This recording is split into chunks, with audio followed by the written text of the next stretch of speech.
Bonsoir à tous, bienvenue sur Public Sénat, ravi de vous retrouver pour un nouveau numéro d'On va plus loin. Au programme ce soir, notre grand débat autour de cette libération de la parole haineuse sur les réseaux sociaux. Racisme, misogynie, homophobie, grossophobie et aujourd'hui, le scandale de la Ligue du LOL. Faut-il un gendarme d'Internet? Faut-il lever l'anonymat? Quel équilibre trouver entre régulation et censure? Hashtag OVPL pour réagir sur Twitter. Notre match des idées, il opposera ce soir Florent Vadillo à Dominique de Montvalon. Nous reviendrons sur le départ d'un poids lourd de la Macronie, Ismaël Emelien. La tête pensante du chef de l'État démissionne, il n'est pas le premier et a priori pas le dernier. Faut-il faire un lien avec l'affaire Benalla? Sommes-nous en train d'entrer dans l'acte 2 du quinquennat Macron? Analyse et débat dans 10 minutes. Et puis l'actualité ce soir, c'est cette nouvelle flambée des actes antisémites, plus 74% en 2018. Christophe Castaner parle d'un poison, mais d'où vient-il et comment l'enrayer? On en parle ce soir avec notre invité, le sénateur socialiste David Assouline. D'abord les chiffres et les réactions avec Michael Spitzberg. Des tags antisémites sur des vitrines, des icônes vandalisées, des symboles de mémoire profanés. En ce début d'année 2019, un relent d'antisémitisme plane sur la France. Un climat dénoncé par le Premier ministre. Des actes antisémites, directement inspirés de l'idéologie, de la phraséologie et de la symbolique qui a prévalu dans les années 30 et dans les années 40. Ces actes sont répugnants, Madame la députée. Les chiffres sont implacables. En 2018, les actes antisémites ont progressé de 74%. Insultes, menaces, agressions, homicides, comme le meurtre de Mireille Knoll en mars dernier dans le 11e arrondissement de Paris, ont émaillé l'année 2018.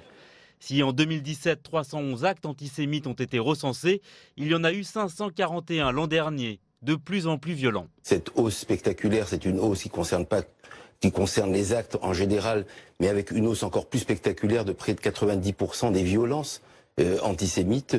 Je pense qu'on est dans un climat où la désinhibition des haines est de plus en plus patente. Pointé du doigt par le gouvernement, les gilets jaunes. Ça se passe souvent en marge de ces cortèges où, on le sait, une part d'extrême gauche et une part d'extrême droite se mêlent, provoquent des violences, contestent l'autorité de la police, ne respectent pas les appels à manifester dans des cortèges, brûlent des voitures, pillent des commerces, etc., etc. Et que c'est souvent en marge de ces cortèges qu'on retrouve ces inscriptions antisémites et absolument inacceptables. En attendant, 2019 démarre comme 2018 avec des actes antisémites en hausse de 25%. Et on va aller plus loin sur ce sujet avec notre invité ce soir, David Assouline. Bonsoir, merci d'avoir accepté notre invitation. Vous êtes sénateur socialiste de Paris, vice-président du Sénat. D'abord, ce chiffre effarant, plus 74%. Il vous surprend, il ne vous surprend pas? Vous l'avez vu venir? Non, il ne me surprend pas et j'ai bien peur que l'année 2019 confirme cette tendance à la hausse. D'ailleurs, ce qui, par contre, est un peu plus surprenant, mais montre bien la spécificité de l'antisémitisme, c'est que les actes racistes, anti-musulmans, par exemple, sont en baisse, globalement. Et il y a cette hausse de l'antisémitisme. Pourquoi ce lien? Qu'est-ce que ça veut dire pour vous?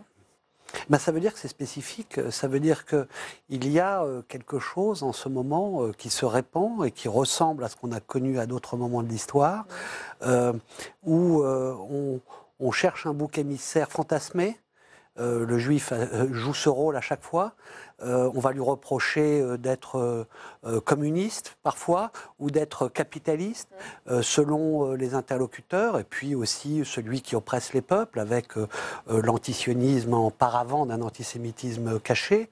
Donc un peu dans ce moment de complotisme généralisé où on ne cerne pas qui sont les responsables de la situation sociale que l'on conteste ou de l'oppression que l'on vit, on cherche une espèce d'être ou de collectif d'être qui contrôlerait le monde, qui manigancerait en coulisses, et à chaque fois, ça tombe sur les Juifs, c'est comme ça dans l'histoire. Ouais. Donc, je ne suis pas surpris, et en même temps, je suis effondré, je vais vous dire personnellement, parce que ça fait très longtemps que je lutte et que je combats contre le racisme, l'antisémitisme. On se disait tout le temps que c'était quelque chose de possible. Qu'il allait disparaître, vous aviez de l'espoir? Oui, mais que c'était possible que si on baisse la garde, ça revienne. Mais là, on le palpe, on le sent, c'est pas que en France, c'est mondial. Il vient d'où pour vous cet antisémitisme? Ça fait une quinzaine d'années qu'on parle d'un antisémitisme qui vient des banlieues, comme si on avait un peu mis de côté cet antisémitisme de l'extrême droite qui semblerait ressurgir. Les deux cohabitent en fait? Ils cohabitent et en même temps, ils puisent l'un sur l'autre. C'est-à-dire que j'ai contesté, moi, ceux qui ont, y compris fait une pétition sur un nouvel antisémitisme qui serait uniquement issu des banlieues et de la communauté musulmane. Je pense que l'antisémitisme des islamistes qui a frappé, qui a tué dans ce pays, il faut le caractériser, mais il a largement emprunté à l'antisémitisme que l'on connaît très européen. Toujours les mêmes choses d'ailleurs, qui puisent dans des textes, le protocole des sages de Sion, le complot, on change les mots seulement. Donc j'ai toujours pensé que le fond était le même, mais sa manifestation est protéiforme. Et d'ailleurs, dans l'histoire, ça a été comme ça, je le dis. On a contesté et on a stigmatisé les Juifs pour des choses complètement contradictoires. C'est le banquier, c'est le communiste, c'est le cosmopolite. Et en réalité, le danger que je sens aujourd'hui, et c'est là que j'ai le plus peur, c'est quand la revendication sociale est instrumentalisée contre les Juifs. Et là, ça devient des mouvements de masse, parce que on l'a connu avec le fascisme, notamment Mussolini en a usé et abusé, et puis ensuite l'hitlérisme. Un vieux socialiste, un bon socialiste du 19e siècle, disait « c'est le socialisme des imbéciles ». Et je pense que donc ceux qui ont des responsabilités sociales, c'est-à-dire qui s'adressent à la justice sociale, à la revendication sociale, qui veulent représenter le peuple, s'ils ne dénoncent pas en ce moment l'antisémitisme, eh bien ils ne remplissent pas leur rôle, et je pense que c'est à eux d'abord qu'il faut demander des comptes en ce moment, parce qu'on peut soutenir des mouvements pour leur revendication sociale, mais on ne peut pas continuer à taire le fait que, comme jamais, dans un mouvement social, il y a des actes antisémites qui ont pu se développer et gangréner ce mouvement, et il faut oser le dire. Justement, les dénonciations, on voit, on entend les condamnations officielles qui viennent du plus haut niveau de l'État. Christophe Castaner qui parle de poison, Édouard Philippe qui nous dit cet après-midi que c'est inacceptable. Avant eux, Nicolas Sarkozy, François Hollande. Il y a le discours politique et il y a cet antisémitisme du quotidien. Pourquoi ce discours politique ne prend-il pas auprès de la population? Est-ce qu'il s'adresse à la bonne population? Pourquoi ça ne prend pas auprès des jeunes? Qu'est-ce qui se passe? Il y a un hiatus entre ce qui se passe là-haut, ce qui se passe en bas? Je pense que... Il est même peut-être contre-productif.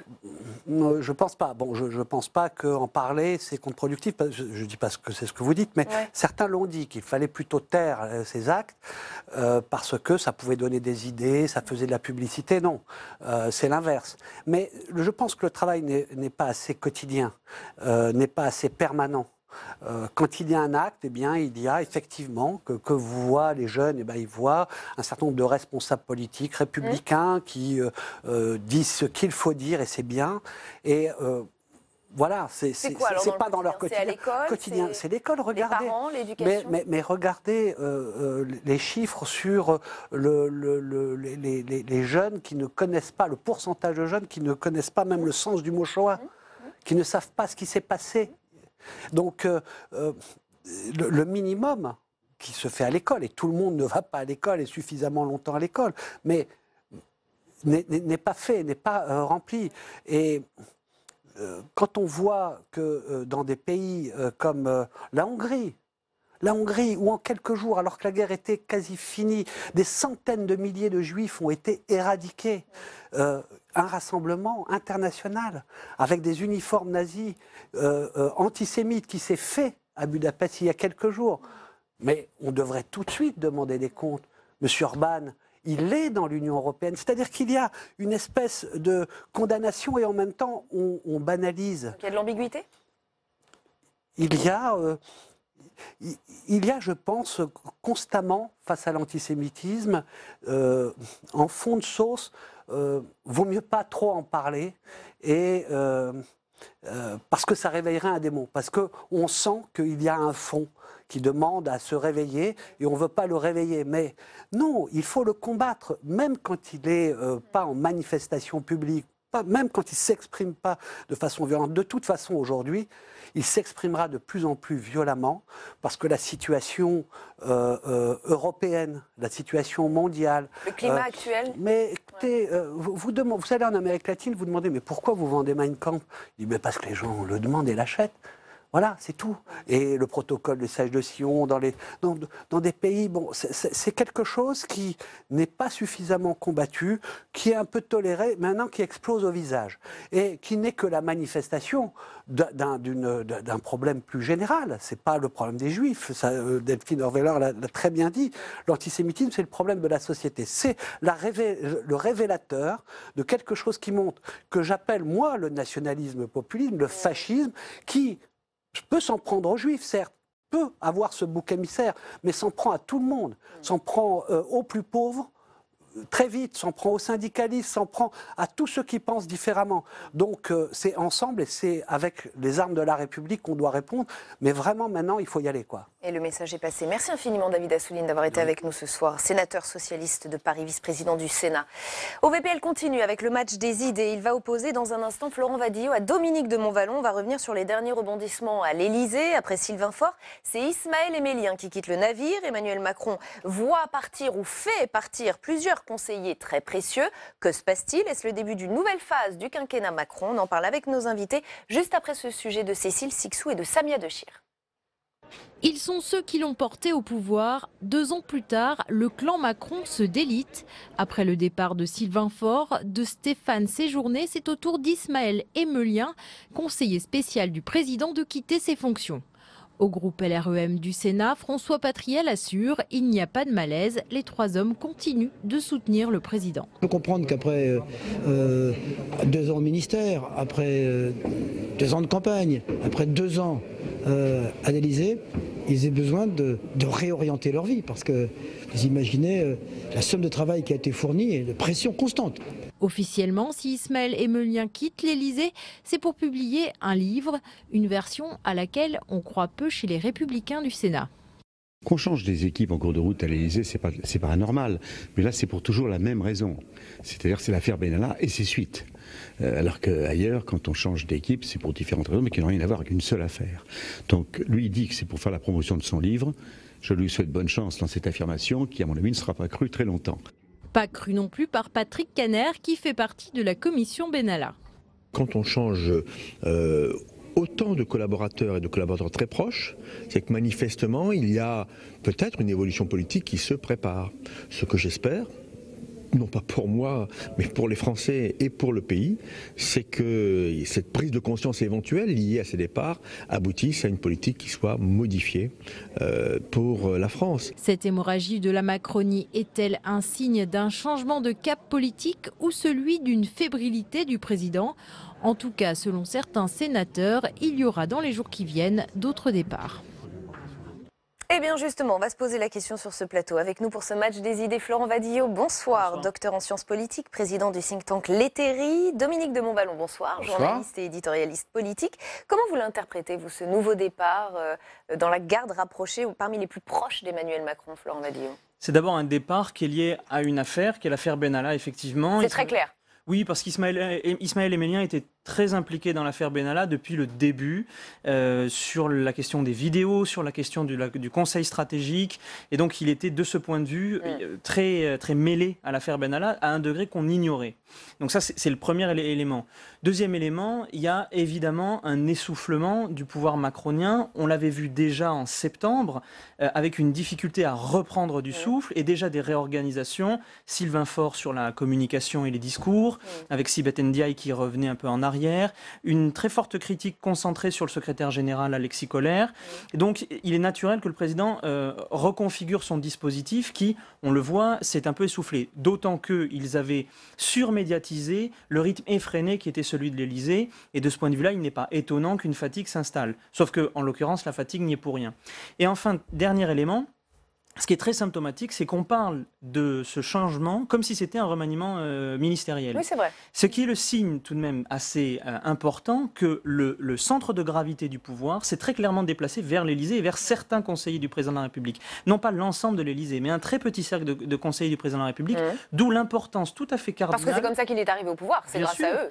Et puis il a dans son exercice quotidien, il a survalorisé le rôle de ses conseillers. Et donc ce déplacement du centre de gravité est très symptomatique d'un exercice du pouvoir particulier qui peut être efficace ou qui peut ne pas l'être. Mais tout cela me laisse un peu perplexe parce que finalement le vrai changement politique, ce serait le changement de Premier ministre, pas le changement de conseiller spécial. Donc on verra de quoi l'avenir est fait de ce point de vue-là. Dominique de Montvalon, Emmanuel. Alors que le centre de gravité du pouvoir se soit déplacé du côté de l'Élysée depuis 2017, comment serais-je en désaccord avec vous? C'est un peu une évidence. Et aujourd'hui, ce que vous dites est une simple, me semble-t-il, confirmation. Pour le reste, je mettrais les deux facteurs que vous avez indiqués dans un ordre inverse. Mais bon, c'est une analyse.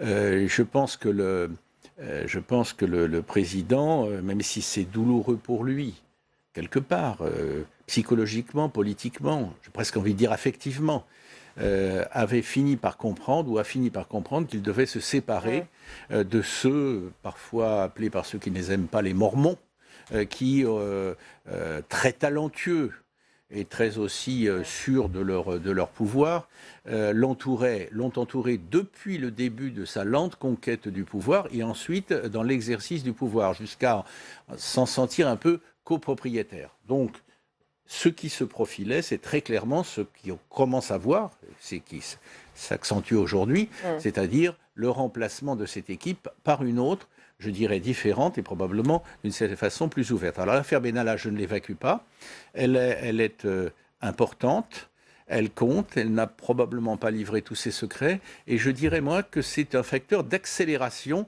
d'un processus qui de toute façon était en cause et était devenu absolument impératif, aussi douloureux soit-il, je le répète, qu'il soit pour Emmanuel Macron. L'affaire Benalla est effectivement en toile de fond un élément d'accélération.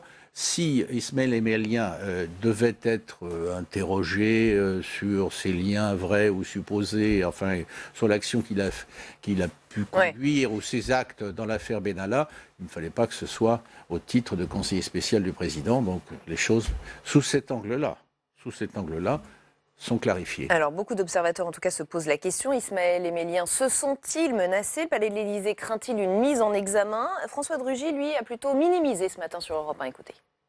Je pense qu'encore une fois, il ne faut pas y voir quoi que ce soit de politique. C'est quelque chose qui est plutôt de l'ordre du personnel. Vous savez, le président de la République avait annoncé déjà l'année dernière qu'il y aurait des changements au sein de son organisation à l'Élysée et aussi parmi ses conseillers. Et on sent bien que les éléments de langage sont partout les mêmes. Il y a un certain embarras quand même.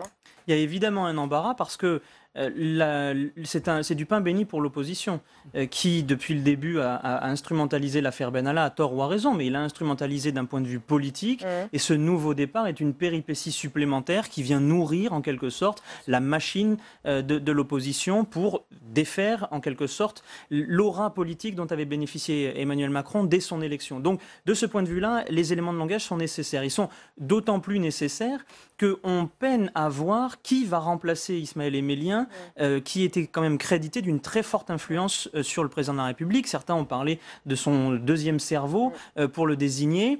Philippe Grandjean, effectivement, vient sur un aspect politique et parlementaire. On le sentait plutôt remplacer Stéphane Séjourné, le conseiller parlementaire du président de la République. Donc cette nouvelle, en quelque sorte, géographie du pouvoir, il y a un véritable problème de casting. Et au-delà de ça, il y a un problème de vivier. Le président de la République, finalement, il est resté sur un entourage extrêmement restreint, avec une majorité qu'il ne connaît pas véritablement, et un personnel politique qui n'est pas en mesure vraiment de monter et de le défendre.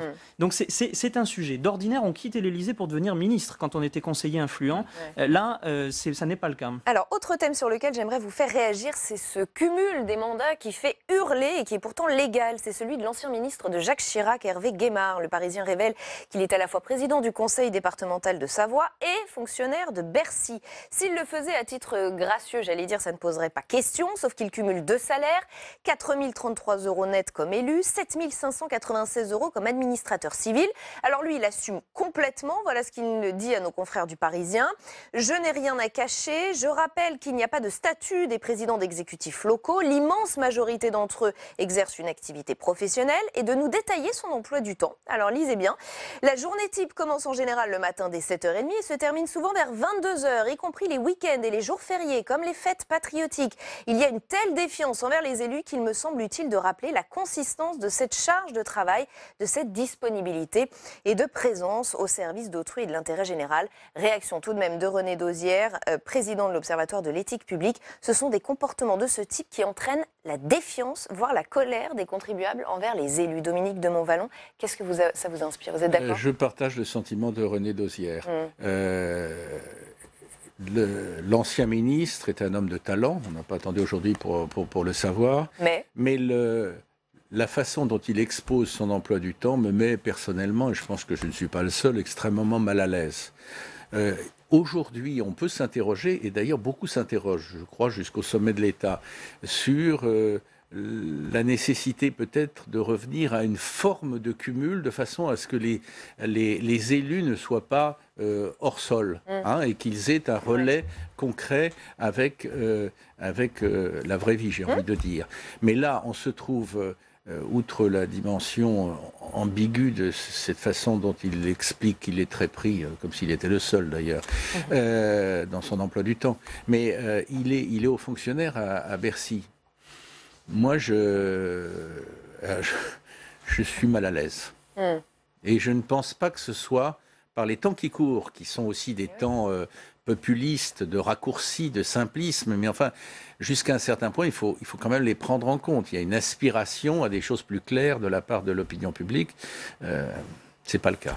Florent Vadio, ça vous met mal à l'aise, vous aussi? De deux choses l'une, soit son emploi à Bercy est un emploi fictif, puisque visiblement il est accaparé par les charges d'élus, et dans ce cas-là, il y a un sujet, puisque un haut fonctionnaire normalement affecté dans un bureau... J'ai même pas évoqué l'idée qu'il soit fictif, parce que là, à ce moment-là, j'aurais été plus loin. La question peut se poser. Il y a un sujet, parce que ça veut donc dire qu'il occupe indûment un emploi à Bercy, et que cet emploi n'est pas fourni. Soit il n'occupe pas ses fonctions de président du conseil départemental, et c'est problématique là encore, car c'est un emploi qui, certes, peu rémunéré au regard des besoins visiblement de M. Guémard, et tout de même un emploi à plein temps. Ce sont plusieurs centaines de millions d'euros de budget qui sont à gérer chaque année.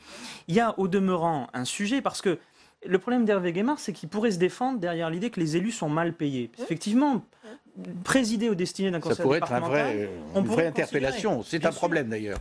Mais Hervé Guémard est-il dans le besoin? C'est-à-dire, faut-il, à partir du cas d'Hervé Guémard, faire des extrapolations? Sa femme est vice-présidente d'une entreprise internationale qui gagne extrêmement bien sa vie. Lui-même a des revenus qui, pendant de nombreuses années, ont été très, très conséquents. On ne comprend pas, en réalité, ce qui justifie ce cumul, si ce n'est une forme d'appât du gain. Or, faire de la politique pour aimer l'argent, c'est se conduire en échec absolu. Parce que les citoyens n'élisent pas les gens pour qu'ils gagnent leur vie. En tout cas, pas pour qu'ils s'enrichissent. Évidemment. Et c'est extrêmement problématique. Ayant fait part, avec des guillemets ou sans guillemets, de mon malaise, je vous trouve quand même très sévère en parlant d'appât du gain. Je prendrais une autre problématique par une formule cousine en disant il y a peut-être un goût du pouvoir qui trouve à s'exercer là. Et je ne pense pas qu'il faille aller chercher les revenus de son épouse, ce qu'il aurait pu accumuler, qui lui permettrait de vivre convenablement sans cet emploi à Bercy. Il y a une ambiguïté de fond dans la situation. Je regarderais plutôt du côté du goût du pouvoir. Il faut se rappeler, je ne vous apprends rien, vous le savez, que Hervé Guémard a été, il y a une vingtaine d'années, une jeune étoile montante de la droite gaulliste. Il a été freiné pour des histoires d'appartements, on ne va pas revenir là-dessus aujourd'hui, et il n'a pas au fond... Probablement, je ne fais pas son avocat, mais c'est comme ça que j'interprète les choses.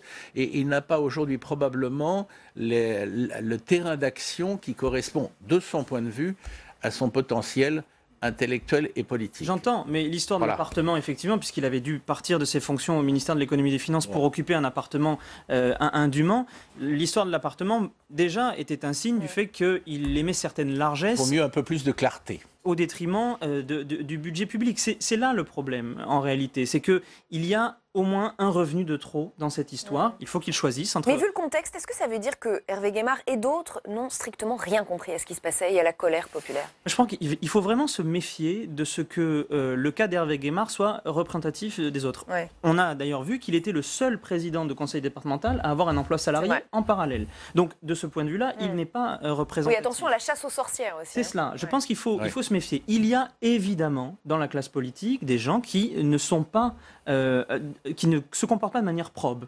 Mais comme dans tout milieu, pas plus, pas moins qu'un autre. Sauf que sur ce milieu-là pèse un devoir d'exemplarité. Ce qui fait que ces cas-là doivent être stigmatisés. Ils le sont à juste titre, mais ne couvrons pas d'opprobre l'ensemble des élus qui quotidiennement se dévouent pour des métiers assez ingrats. Et la présidence d'un conseil départemental, c'est objectivement pas le cœur du réacteur nucléaire de la France. Donc c'est vraiment le service au quotidien des citoyens. Enfin, vous avez raison, devoir d'exemplarité, c'est tout à fait raison, je vous suis. Il y a quand même, ce qui ne justifie rien de la conduite si elle laisse à questionner d'Hervé Guémard, il y a quand même un très mauvais climat aujourd'hui qui fait que beaucoup montrent du doigt un élu, quel qu'il soit, je ne parle pas d'Hervé Guémard, mais en général, quel qu'il soit, et le présente systématiquement et a priori comme quelqu'un qui vit de prébande. C'est quand même, ça fait partie du climat français et c'est extrêmement préoccupant. Je voudrais maintenant qu'on revienne sur cette information passée un peu inaperçue. Pourtant, elle va changer le visage des classes de nos enfants. L'Assemblée nationale a voté la nuit dernière la présence obligatoire du drapeau tricolore et du drapeau européen. C'est le député LR Éric Ciotti qui est à l'origine de l'amendement. On l'écoute. J'ai proposé cet amendement instaurant et installant le drapeau français au cœur de chaque classe. Vous proposez, Monsieur le ministre, d'y rajouter le drapeau européen. Notre groupe a proposé aussi plusieurs amendements visant à rendre systématique l'apprentissage des paroles de l'hymne national. Vous proposez qu'elles soient affichées dans chaque classe. Je crois que c'est une avancée importante que nous pouvons ce soir consacrer, je l'espère, à l'unanimité pour marquer l'importance de l'adhésion aux valeurs de la République, quelles que soient les circonstances, quels que soient les moments, en veillant à ce que chaque enfant, chaque élève soit citoyen de cette République. Voilà, Éric Ciotti ravi, sauf que la mesure a soulevé une vague de critiques venant de la gauche. Georges Paul Langevin, par exemple, l'ancienne ministre dénonce une mesure pour se faire plaisir, qui peut être perçue comme une défiance envers les enseignants qui ont la charge de leur salle de classe. Michel Larive, la France Insoumise, trouve suffisant la présence des drapeaux au fronton des établissements. Il invoque le respect de la patrie sans aller vers le nationalisme. Les écoles ne sont pas des casernes, dit-il. Qu'est-ce que vous en pensez, Dominique de Montvalon? Je suis partagé, je dois dire, en même temps. Je suis partagé. Comment critiquer l'idée qui est critiquée, mais qui est aussi soutenue par des forces différentes, que les paroles de la Marseillaise soient affichées dans une salle de classe, la présence du drapeau français dans la salle de classe avec en plus le drapeau européen, je ne vais pas m'indigner. Bon, je vais pas m'indigner. Mais il y a quand même un mais parce que j'ai peur que ce soit trop ostensible pour ne pas créer d'ambiguïté. Alors moi, je ne suis pas du tout d'accord avec les critiques venant de la gauche, du moins de la partie de la gauche, parce que je pense que la gauche, vous ne direz pas le contraire, est diverse, elle est pluraliste, la droite aussi d'ailleurs. Mais les critiques disant on va transformer les écoles en casernes, je pense que j'ai lu des choses comme ça, ou alors le patriotisme qui deviendrait un nationalisme, se garder de cela, mais ce n'est pas de ça qui est en jeu, de mon point de vue, là-dedans. Alors vous, qu'est-ce qui vous gêne? Mais j'ai peur, ce qui me gêne, c'est que, voilà, c'était pas, et du jour au lendemain, les paroles de la Marseillaise, le drapeau français, les drapeaux, je sais pas, je voudrais sonder un peu les reins et les cœurs de tous ceux qui décident ça ou qui prônent ça. Mais enfin, bon, je note au passage, dans un registre totalement, j'en conviens, un peu plus politicien, j'ai presque envie de dire que si je ne fais pas erreur, il y a une fois de plus, il y a des petits signes dans ce sens-là depuis quelque temps, un certain rapprochement entre le gros du groupe En Marche et l'essentiel des Républicains. Il y a déjà eu quelques petits cailloux posés, je les vois se retrouver là. C'est vrai qu'il y a de lecture. C'est un signe. C'est sur un autre terrain, je me situe là. Je suis peut-être plus à l'aise là-dessus, mais je ne suis pas contre le drapeau français et pas contre la Marseillaise, ça va sans dire. Florent Vadieux. Écoutez, que des signes de patriotisme existent dans les établissements publics, je crois que ça ne peut choquer personne, ou alors c'est quand on veut faire une mauvaise polémique. Bon. Je rappelle simplement que sous la Troisième République, pour promouvoir l'idée de républicanisme et de patriotisme, on était plutôt sur les programmes d'histoire, sur les grandes figures nationales, etc. Aujourd'hui, les parlementaires se soucient de la physionomie des classes. Je trouve que ça montre tout de même la faible hauteur de vue qu'on peut imaginer. Pourquoi le patriotisme, c'est important aussi de l'apprendre à nos jeunes, qu'ils se sentent citoyens? Pourquoi on laisserait ça, effectivement, et c'est ce qui s'est passé.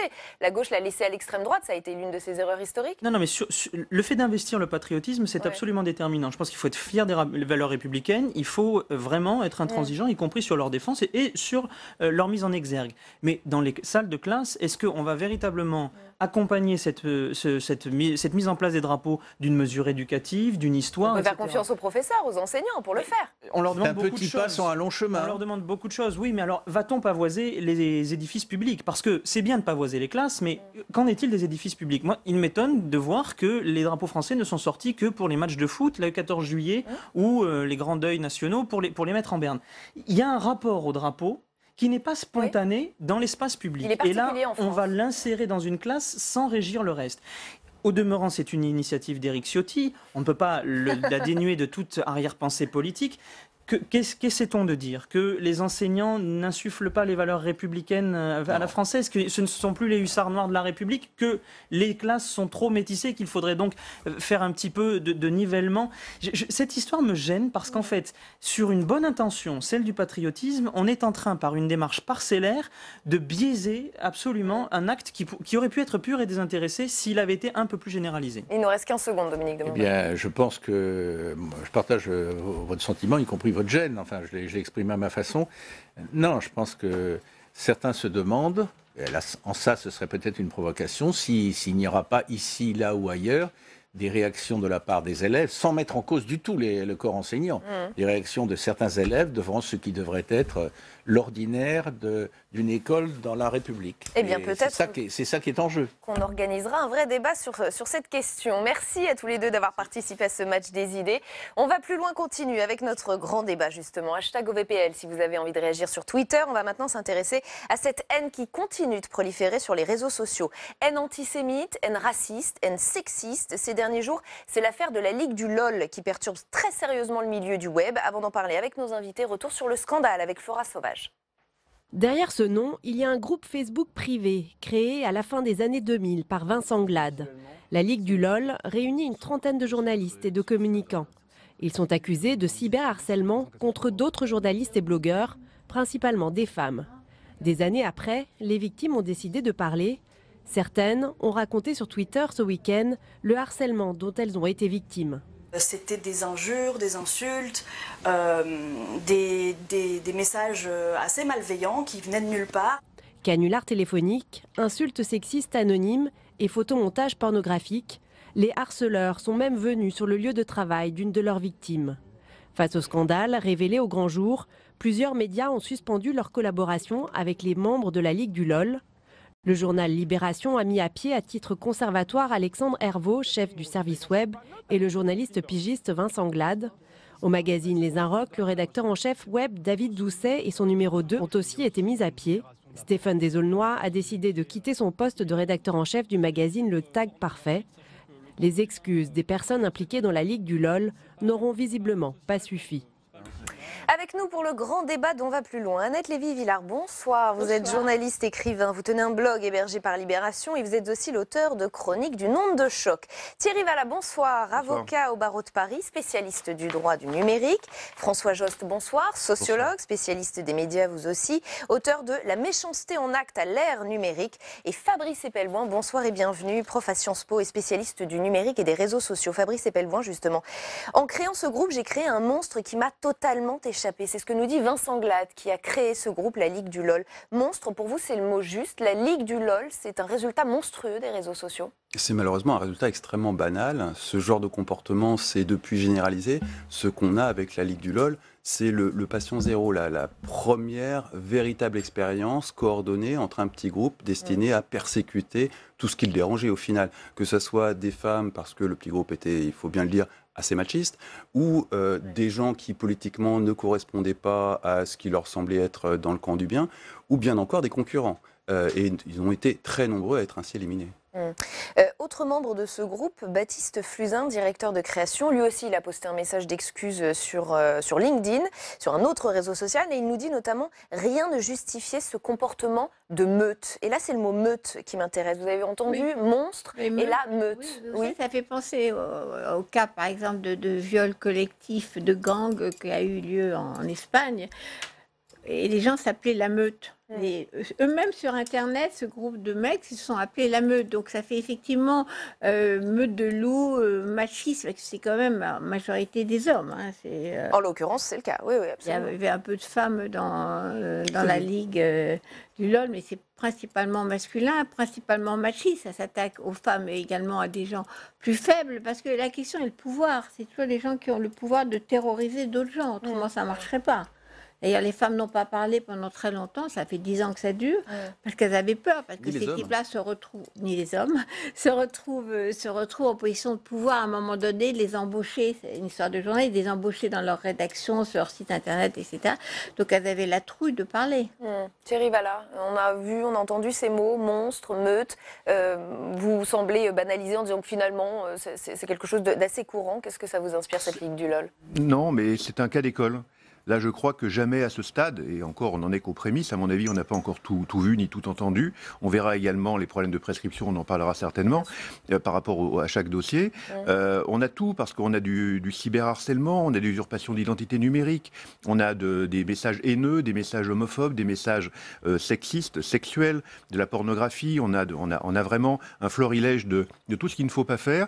Et effectivement, ce problème de harcèlement de meute, de raid numérique, c'est en cela que la loi du 3 août 2018 est intervenue à l'initiative de Marlène Schiappa pour combattre de manière plus efficace ce type de comportement concerté, avec la nouveauté qu'un seul message par personne peut être incriminé lorsqu'il est fait de manière extrêmement concertée, justement pour déstabiliser une personne et en faire une victime encore plus dramatiquement atteinte. Et on y viendra évidemment à l'arsenal juridique. Quand l'affaire est sortie, François Jost, beaucoup ont fait ressurgir l'œuvre de Victor Hugo, L'homme qui rit, publié en 1869, où il parlait du Fun Club. Et ça semble extrêmement moderne. C'est pour ça que je vais vous lire ce passage. Les membres du Fun Club, tous de la plus haute aristocratie, couraient Londres à l'heure où les bourgeois dorment, arrachaient les gonds des volets, coupaient les tuyaux des pompes, défonçaient les citernes. C'étaient les riches qui faisaient cela aux misérables. C'est pourquoi nulle plainte possible. D'ailleurs, c'était de la comédie. Ces mœurs n'ont pas tout à fait disparu. Et ça, c'est 1869, François Jost. Oui, enfin, sauf que c'est un peu le renversement, ce qui se passe actuellement. Mais vous savez, ce qui se passe sur Internet, je veux dire, ne fait que rendre plus rapide quelque chose qui est la méchanceté en général. C'est-à-dire que moi, je ne suis pas du tout de ceux qui disent Internet a créé une situation absolument ingérable, des monstres, etc. Les monstres existent déjà. Ils existent avant Internet et on trouve tout. En ce moment, la Bibliothèque nationale rend hommage à un grand philosophe qui était Jean Kelevitch. Jean Kelevitch a décrit dans un livre sur la méchanceté tout ce qui arrive actuellement, c'est-à-dire que la méchanceté se transforme en communauté, et ce qu'on voit sur Internet, c'est comment se constituent effectivement des communautés à travers la dispersion, et pour assassiner un certain nombre des victimes potentielles. C'est vrai que la haine, si vous voulez, est toujours une incitation à la haine. C'est-à-dire que la haine n'est pas toute seule. Elle est toujours. Il faut qu'elle entraîne l'autre dans la destruction de Et là, elle la a un victime. outil particulier, un outil qui s'appelle elle a réseau un social. outil qui démultiplie évidemment les attaques. Oui, mais là. Moi, je ne vais pas dramatiser. Je veux dire, ils ne vont pas couper les tuyaux la nuit. Ils utilisent les tuyaux de l'Internet pour, je cite, s'amuser. Ils ont vu ça comme des blagues, ces types-là. Et je ne suis pas du tout d'accord avec notre ministre Bouhir Majoubi qui dit c'est des losers. Non, au contraire, c'est des jeunes golden boys qui vont d'ailleurs être tous. C'est plutôt une certaine élite. Absolument plutôt de l'élite, des rois de l'Internet. Et c'est pas du tout l'attitude de losers. Au contraire, c'est l'attitude de gens arrogants qui pensent qu'ils ont le droit de décider ce qui est drôle. D'où ma comparaison avec Hugo qui parlait de cette aristocratie. Oui, c'est-à-dire que l'erreur, ça serait de croire que effectivement c'est un monde à part. Ce qui a été dit parfois, c'est un monde virtuel qui serait pas notre monde. Ce qui est grave aujourd'hui, c'est qu'on voit que ce qui était observable pour les analystes sur Internet passe aujourd'hui dans la réalité. Et c'est là qu'on rejoint Hugo. C'est-à-dire que le passage à l'acte est maintenant très très fort. C'est-à-dire que Alors le cas de Nadia Dam dont on parlait est un cas intéressant parce que Nadia Dam, elle a été persécutée, puis menacée, puis volée, agressée véritablement dans la vie. Et même quand dans la première condamnation, certains, pour se venger, ont continué à la dévaliser, etc. Ouais. Donc c'est ça qui est très Alors, intéressant. cette ligue du LOL n'aurait évidemment pas pu sévir à ce point sans la possibilité de rester anonyme, sauf que l'anonymat est permis sur Internet, et c'est bien là tout le débat. Faut-il que cela change? On va écouter différents points de vue. D'abord celui du président de la LICRA, Mario Stasi, chez nos confrères d'Europe 1. Écoutez. Dans un pays de droit et de liberté d'expression, je ne vois pas ce qui justifierait cet anonymat qui permet à chacun, comme je l'écris, de délivrer des immondices sur immondices, cette parole libérée. La levée de l'anonymat, c'est faire en sorte que l'hébergeur ait l'obligation de donner l'adresse IP de celui qui s'exprime. Il faut la responsabiliser des auteurs et des hébergeurs. Alors, lever l'anonymat, Mounir Majoubi émet des doutes. Le 25 janvier, sur BFM, le secrétaire d'État au numérique nous dit « Si on disait demain sur Twitter qu'on levait l'anonymat, les gens iraient ailleurs, prendraient d'autres identités. Aujourd'hui, ce n'est techniquement pas souhaitable et pas possible. » Pourtant, quelques jours avant, Emmanuel Macron pointait le problème de l'anonymat. C'était lors de son intervention à Souillac, dans le Lot, le 18 janvier. Je crois qu'on doit aller vers une levée progressive de toute forme d'anonymat. Et je crois qu'on doit aller vers des processus où on sait distinguer quand même le vrai du faux et où on doit savoir d'où les gens parlent et pourquoi ils disent des choses. Et lever l'anonymat hors des questions, nous dit Marine Le Pen. C'est le dernier point de vue et je vous fais réagir. Si l'on fait cela, encore une fois, ça veut dire qu'on opère une censure préalable et je considère que c'est comme la loi soi-disant anti-casseurs qui est en réalité une loi anti-gilets jaunes. Toutes ces propositions-là sont des propositions que je considère comme liberticides. Alors, ça va très loin. Fabrice Epelboin. Alors tout d'abord sur l'anonymat, soyons clairs, si demain en France on imposait d'utiliser sa vraie identité, outre le surcoût que ça représentait, ça s'appelle du Know Your Customer, ça coûte cher. Très concrètement, je prends un VPN, je me sors aux États-Unis et je crée un compte Twitter et là je suis sous juridiction américaine en bon citoyen américain. Tout le monde, effectivement, Mounir Majoubi a parfaitement réalisé la situation. Ça ne changera rien. Il y a une impossibilité technique due à la technologie Internet. Ensuite, je veux insister là-dessus, la Ligue du LOL, non seulement ils étaient sous leur vrai nom, mais les pseudonymes, pas anonymes, les pseudonymes qu'ils utilisaient étaient connus de tous et avaient fait l'objet d'une dénonciation collective 2010. En août 2010. Tout le monde connaissait l'identité des différents pseudonymes qui harcelaient, tout le monde savait que c'était cette petite... D'accord, mais ce n'est pas le cas de tous les harceleurs sur Twitter, Non, loin bien de sûr là. que non. Mais il suffira d'avoir une commission rogatoire, je parle sous votre contrôle, et le juge, si tant est qu'il ait le temps de le faire, vous donnera l'adresse IP, qui ensuite, demandée au fournisseur d'accès Internet, vous donnera une identité. C'est super simple, ça existe depuis 10 ans facilement, 15 ans. Et donc vous nous dites, lever l'anonymat, idée irréalisable. Donnez des moyens à la justice, donnez des moyens à la justice et vous aurez l'identité réelle de n'importe quel pseudonyme Twitter qui vous harcèle. Ça n'est vraiment pas un souci. Et là, c'est quand on arrive à la justice, mais dans le quotidien, quand vous recevez des tweets d'insultes ou des choses comme ça, vous aimeriez bien savoir qui est la personne. Daria Marx a été l'une des victimes de cette petite bande, probablement sous des attaques les plus abjectes qui soient, et qui a fait un témoignage assez bouleversant. Et au cœur de son témoignage, il y avait le fait qu'elle utilisait un pseudonyme et que ce pseudonyme la protégeait malgré tout des attaques et que c'est grâce à cela qu'elle a pu tenir le coup. Il ne faut pas parler d'anonymat d'ailleurs, il faut parler de pseudonymat. Il n'y a pas d'anonymat sur Internet réellement. Effectivement, lorsqu'on va demander à un juge, et je suis tout à fait d'accord avec vous, il faut s'en donner les moyens. Ce n'est pas d'allonger les délais de prescription. Marlène Schiappa l'a proposé récemment et voudrait l'inclure dans un énième projet de loi. Ce n'est pas ça qu'il faut faire. Il faut donner des moyens à la police judiciaire. Quand on va demander à un officier de police judiciaire d'aller chercher la fameuse adresse IP, l'adresse Internet, parce qu'on y... mais ça, c'est une fois que l'insulte a déjà eu lieu, pardon, mais elle a déjà fait du mal. Mais cette affaire vous montre bien que il faut démontrer, il faut arriver à démontrer, et c'est un aspect pédagogique qu'il faut aussi utiliser, et c'est pour ça que ce type d'affaire, MeToo l'avait déjà été l'an dernier, et je suis très content qu'une nouvelle affaire, malheureusement, arrive à être dévoilée aujourd'hui. S'il faut en parler, ce harcèlement, ce cyberharcèlement qui ne masque qu'un harcèlement quotidien dans les rédactions, il ne faut pas se leurrer, et dans les cabinets d'avocats, pareil, enfin voilà, partout dans la vie. Ce cyberharcèlement n'existe parce que beaucoup de gens croient derrière leur écran d'ordinateur être en pleine impunité et faire ce qu'ils veulent. Quand ils se retrouvent au tribunal, ce sont des petits-enfants qui découvrent que mais finalement... combien sont-ils à se retrouver devant un tribunal? Mais Très il y en peu. a de plus en plus. Alors c'est vrai qu'en 2017, il y en a eu 5 qui ont été condamnés. Et là, 500 l'ont... Mais 500 en 2018. heureusement, maintenant, les gens sont un peu plus formés, mais c'est un problème de moyens. Il faut donner des moyens aux OPJ, aux gendarmes, formés. Et moi, je me souviens, en 2014, quand on déposait une plainte, alors c'était pas la Ligue du LOL, mais on nous regardait avec des yeux ronds. Qu'est-ce que c'est que le cyberharcèlement? Ça n'existe pas. Alors ça existait déjà. Il y avait déjà les outils législatifs et réglementaires. Donc aujourd'hui, on est mieux formé, on est mieux informé. Il faut dire aux gens, Internet n'est pas une zone de non-droit, on le dit, on le répète, c'est un aspect pédagogique, mais on l'a vu également récemment avec l'affaire Baupin, avec Cécile Duflot qui a encore été harcelée, avec des millions et des millions de bots qui l'ont insulté avec des injures sexistes. Donc voilà, certaines personnes n'apprennent pas, il faut des condamnations. Aujourd'hui, de plus en plus, on va dans les tribunaux, et de plus en plus, et cette Ligue du LOL, je pense qu'on arrivera à mener ces harceleurs devant la justice. François Josse. Oui, moi j'aurais un point de vue un peu plus nuancé, à vrai dire. Je pense que ça dépend des utilisations d'Internet. Quand vous êtes sur Facebook, en fait, la plupart des gens ont leur vraie identité. Ce qui fait que vous pouvez discuter, même politique, et savoir qui face à qui vous êtes. En tout cas, vous pensez que c'est son identité. Non, mais il y a beaucoup de faux comptes. J'ai des milliers d'amis, entre guillemets, mais j'en ai peu qui ont un pseudo. La plupart, c'est des gens qui ont... Je peux aller sur leur page, voir qui ils sont, etc. Dans les forums, quand vous êtes... Moi, j'ai tenu une chronique pendant 5 ans sur un forum de l'Obs. Je me faisais constamment insulter par les mêmes.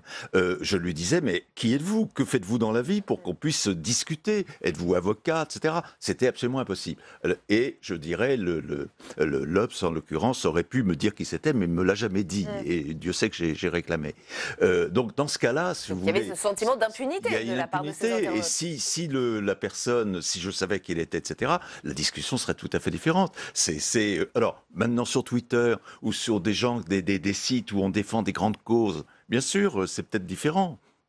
Mais je veux dire, je pense pas qu'il faille généraliser. Je pense que l'anonymat protège quand même très très largement dans certains sites. Annette Lévy-Villa. Oui, moi je voudrais revenir sur MeToo, parce que là, quelqu'un a dit, je crois, émission quotidien, c'est le MeToo de la presse. C'est-à-dire qu'effectivement, MeToo a touché beaucoup de catégories professionnelles. C'est parti du cinéma, c'était pas mal dans le monde visible, Hollywood, etc.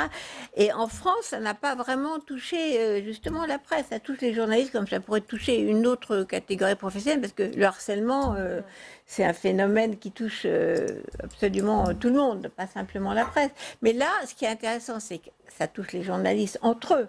C'est-à-dire que c'est des journalistes qui harcèlent d'autres journalistes. Et ça touche le rapport, encore une fois, du pouvoir, qui est intéressant. Et ça utilise évidemment... C'est le boomerang. MeToo est parti sur Internet. Et le retour de bâton, c'est Internet, de nouveau, qui rattrape les harceleurs sur Internet. Je voudrais revenir sur l'impossibilité technique de lever l'anonymat, comme vous le disiez. Il y a eu cette idée exprimée par Mathieu Kassovitz sur Twitter, qui tweete beaucoup d'ailleurs, ce acteur-réalisateur.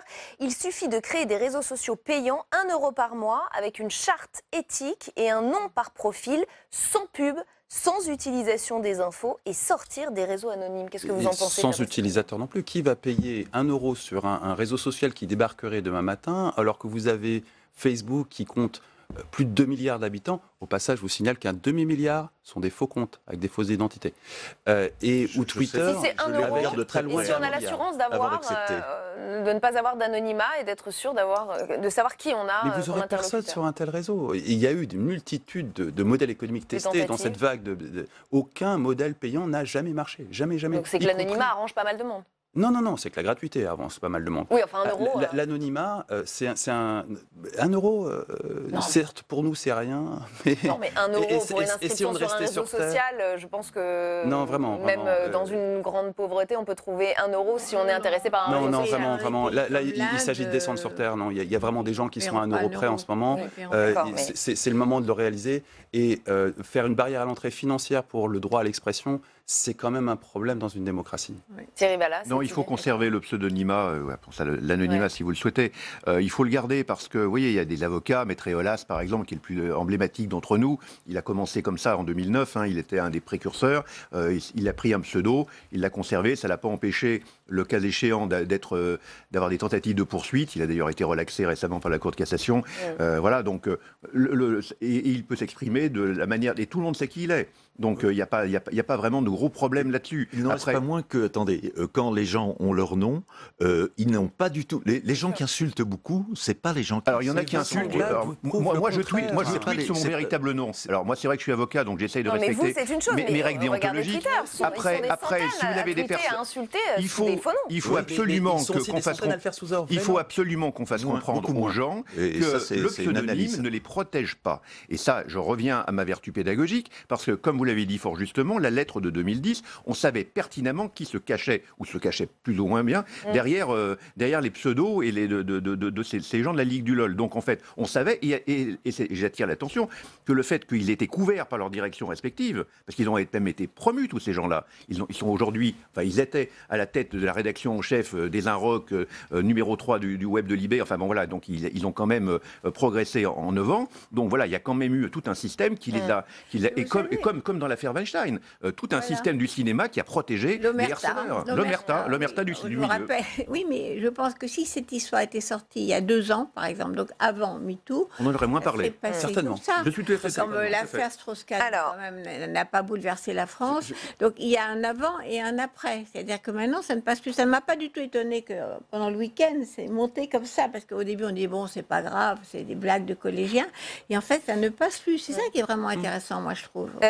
Faut-il une police d'Internet? Faut-il surveiller, sanctionner ceux qui diffusent leur haine sur les réseaux sociaux? Faut-il responsabiliser les hébergeurs? Autant de questions qu'on va se poser. Dès janvier 2018, l'Allemagne a mis en application une loi très forte. En 24 heures, Facebook, Twitter et YouTube doivent être capables de retirer du contenu sous peine d'une amende de plusieurs millions d'euros. En France, vous le disiez, depuis l'été dernier, il existe une loi pour condamner le cyberharcèlement en meute. En 2018, 500 personnes ont été condamnées pour des propos haineux tenus sur les réseaux sociaux. La condamnation peut aller, vous allez me dire si je me trompe, mais jusqu'à 3 ans de prison, 45 000 euros d'amende. Oui. C'est bien cela. Jeudi, une réunion sera organisée sur les contenus haineux et illicites en ligne avec Mounir Majoubi justement. Et Marlène Schiappa, ça a été annoncé tout à l'heure sur Twitter. Responsabiliser les hébergeurs, ça c'est une piste ou pas, Fabrice Epelboin? Ou c'est peine perdue? Appréhendons les choses de façon rationnelle. On parle de Facebook et Twitter. On ne parle pas d'un territoire. Donc l'application de la loi sur un territoire impose de déterminer des frontières. Où est la frontière française sur Twitter? Où est la frontière française sur Facebook? Qu'est-ce qui va empêcher quelqu'un comme moi, avec un minimum de compétences techniques, de prendre un VPN, de me connecter aux États-Unis et de bénéficier d'un statut de citoyen américain, c'est-à-dire la liberté d'expression absolue? Et concrètement, toujours la possibilité d'aller en France, vu qu'il n'y a pas vraiment de frontières sur Facebook. Comment diable cela peut-il être une réalité? C'est vrai qu'on ne peut pas l'empêcher. Vous pouvez effectivement vous domicilier pour on a un exemple extrêmement précis. Quand même, ça va peut-être limiter. On ne peut pas tout régler. Vous avez déjà eu une explosion du VPN suite à Adopi. Tout le monde a compris que c'était une façon d'éviter Adopi. Vous avez eu une décision qui a été rendue, la première, de demande judiciaire de blocage d'un site internet absolument scandaleux, dont je tairai le nom, en novembre 2018. On cherche toujours à le bloquer. Voilà, donc il y a 9 opérateurs des FAI, des fournisseurs d'accès, qui ont été enjoints, qui l'ont totalement fait, de bloquer ce site. Qu'est-ce qu'il a fait, ce site? Le patron est au Japon, il n'y a pas d'extradition, et il s'est mis aux États-Unis, premier amendement, et je continue à faire mes messages haineux, scandaleux, antisémites et tout. Donc en fait, une décision judiciaire aujourd'hui est totalement inapplicable, malheureusement. Mais je crois quand même qu'on peut réguler, modérer les choses. D'ailleurs, on en voit les effets. Facebook a dit abondamment qu'ils prenaient ils ont embauché énormément de gens pour surveiller ce qui se disait. Toute une série d'excuses par exemple, Mark Zuckerberg. Sur YouTube, j'ai étudié des cas d'une fille qui se fait complètement harceler parce qu'elle est passée dans un dîner presque parfait et tout le monde elle a mis un verre d'eau à la figure de quelqu'un, etc. Elle se fait harceler.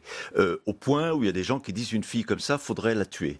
Bon, je pense que ce genre de propos peut être contrôlé. Et d'ailleurs, j'ai remarqué une chose, c'est que quand j'ai analysé cette vidéo, il y avait à peu près 7400 commentaires. Un an après, il n'y en a plus que 6008. C'est-à-dire que manifestement, il y en a qui ont été virés.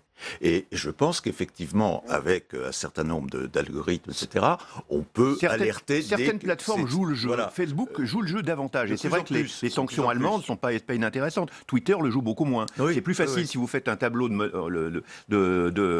avec un sein, ou on va le censurer. Ouais. En revanche, des tweets C'est tout le paradoxe. Vous pouvez mettre du porno sur Voilà, Twitter, absolument. aucun problème. Et enfin, c'est beaucoup plus compliqué pour faire enlever des sites. Voilà. Non, mais c'est vrai qu'aujourd'hui, on a aussi les moyens de reconnaître un certain nombre de termes, un certain nombre d'images qui font que l'administrateur peut intervenir. Et il est clair que Facebook, aujourd'hui, pour des raisons d'image, est en train d'essayer de le faire, malgré tout. Oui, mais pour être plus positive, je pense quand même que d'abord un appareil juridique peut quand même limiter ce que vous disiez, réguler un petit peu. Ça ne peut pas régler tout, on est d'accord. La haine s'exprimera autrement. On peut aussi taguer. On a tagué, vous venez de faire un sujet sur l'antisémitisme en France. Bon, c'est pas sur Internet, c'est forgé dans la rue. Mais ok, on peut réguler un peu avec des lois. D'ailleurs, ça marche parce que le harcèlement quand même tombe sous le coup de la loi. Mais il y a également le fait que et quand je disais tout à l'heure, les choses qui ne passent plus. Là, c'est vrai que les types mis en question par ce MeToo dans la presse disent « Oh, on ne savait pas, on a fait des blagues, on ne se rendait pas compte que le féminisme, finalement, c'était intéressant, on pensait que c'était complètement dépassé, etc. » Finalement, petit à petit, les choses quand même avancent, même si ça avance pas très vite, mais quand même la prise... Pardon, mais ça a avancé en Allemagne, Fabrice Epelboin. Qu'est-ce que vous en pensez, vous, de cette loi ? Ah, c'est excellent. Je pense qu'on n'a pas ce rapport de force avec les GAFA, contrairement aux Allemands. Mais c'est excellent, effectivement. Une sanction financière très lourde qui impose une réaction rapide, les Allemands sont indéniablement bien en avancement. Pourquoi la France n'a-t-elle pas le même rapport de force ? C'est une question de rapport de force avec les GAFA. Très concrètement, le rapport entre les GAFA et les gouvernements français, depuis belle lurette, se joue sur un principe de revolving door. On voit ce que ça donne, le revolving door. Ça a déjà été très utilisé dans la finance. Attendez, soyez plus clair. Moi, je suis pas sûre que tout le monde comprenne. Soyons plus clairs. Regardez qui est le patron de Facebook Europe aujourd'hui. Regardez quel est son passé. Vous verrez quelqu'un du cabinet de Nicolas Sarkozy. Cette façon de passer de la fonction publique et des responsabilités politiques au privé est extrêmement courante dans la haute finance. C'est extrêmement courant chez les GAFA, aussi bien en Europe qu'aux États-Unis. Il y a des revolving doors, exactement, qu'avec Goldman Sachs et le gouvernement américain depuis la nuit des temps. Donc ça veut dire que la France ne veut pas sanctionner comme le ferait l'Allemagne ? Ne peut pas. Le rapport de force ne nous est pas favorable. On a la Commission européenne quand même qui fait passer un code de bonne conduite qui a été signé il y a 3 ans avec justement les fameux GAFA qui commence à être appliqué de manière plus rude. À mon avis, c'est plus au niveau européen qu'il faut travailler. Enfin, l'Allemagne n'a pas attendu l'Europe. Oui, ils ont été les premiers. Et on a le prochain G7, d'ailleurs, je crois que le cyberharcèlement sera à l'ordre du jour. Je crois qu'au niveau international, il faut que ça bouge. C'est vrai, comme vous le dites fort justement, Internet n'est pas un territoire et c'est un peu compliqué. Néanmoins, la Commission européenne, et quand on est unis, on va beaucoup plus loin. Donc France ou pas France, je pense que là, pour le coup, Facebook, avec des sanctions financières à la clé, c'est le nerf de la guerre, et arrivera, et YouTube et les autres, arriveront à se réguler, parce que les plateformes, la responsabilité des plateformes est quand même très importante à mettre en cause. Surtout que le phénomène est énorme. Selon une enquête Opinionway parue en décembre dernier, 53% des Français interrogés disent avoir été victimes de propos haineux en ligne. C'est plus d'un Français sur 2, François Jost. Oui, ça ne m'étonne pas, c'est le constat que j'ai fait effectivement quand j'ai fait ce livre sur la méchanceté. C'est parce que, si vous voulez, c'est une échelle qui a changé. Avant, on était dans la cour de récré et on prenait quelqu'un qui a eu un enfant comme bouc émissaire. Ça arrive aussi. Aujourd'hui, maintenant, mais aujourd'hui, c'est dans le monde entier.